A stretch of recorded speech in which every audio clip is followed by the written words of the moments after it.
The verificational approach to Christian apologetics has gained a great deal of currency in recent years. The verificational or cumulative approach to defense of the faith is a very helpful tool, and I think has many things going for it. Of course, these other things do too. It is fact that the classical arguments have some purchase and do help people to understand that there's something to belief in God. It's not just like belief in Santa Claus or the flying spaghetti monster. The evidences are certainly there and ought to be pointed to.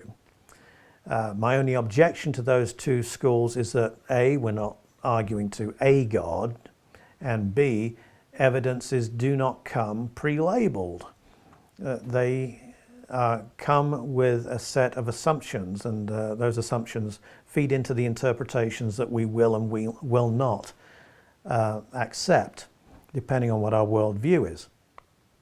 The verificational approach is an approach that says, look, Christianity is the best hypothesis that a person can adopt if he wants to understand himself and the world.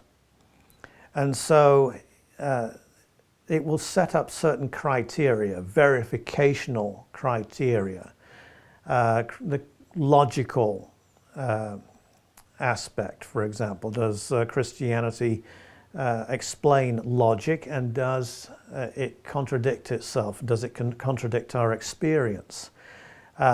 Does it have systematic consistency? In other words, what it reports about the different facets of existence, do these comport together to build a coherent world picture? And can you put particular tests to it to make sure that it is shored up in these different parts of its story?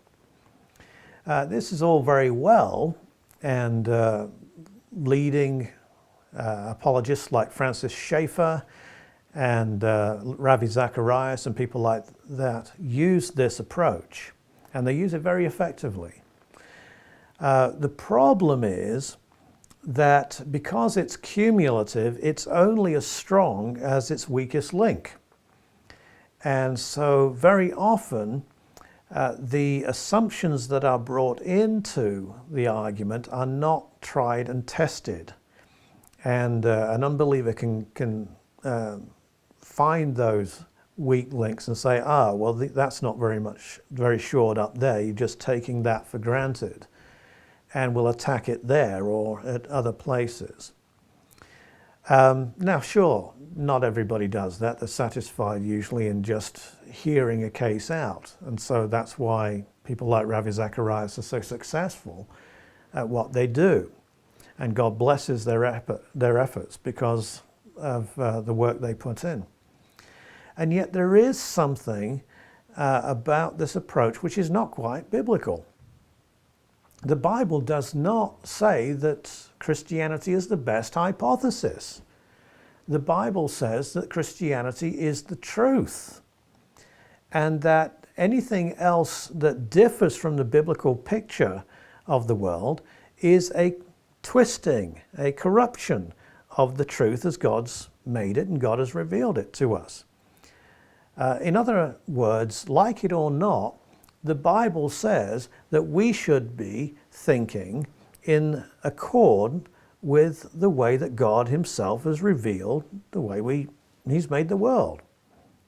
I'll give you an example. I mean, if I've got my phone here, I don't know how these things work, but if I designed this thing, you'd never seen it before, and I left it around, and you came and you pressed a few buttons, and you wondered what it was for and what it did, you might come up with an idea that this piece of equipment was for taking pictures, which it does do, or for getting certain information about some things, which it does that too. And you might think that that was the main reason for the existence of this piece of hardware.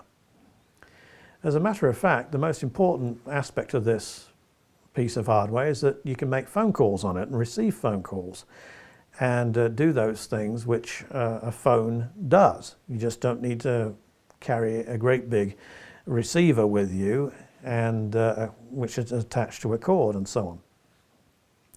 Now, if I came along and heard your explanation for this phone, I might say, well, you've got certain things right about it, but there are certain things that only I can tell you about it, and you need to listen to me.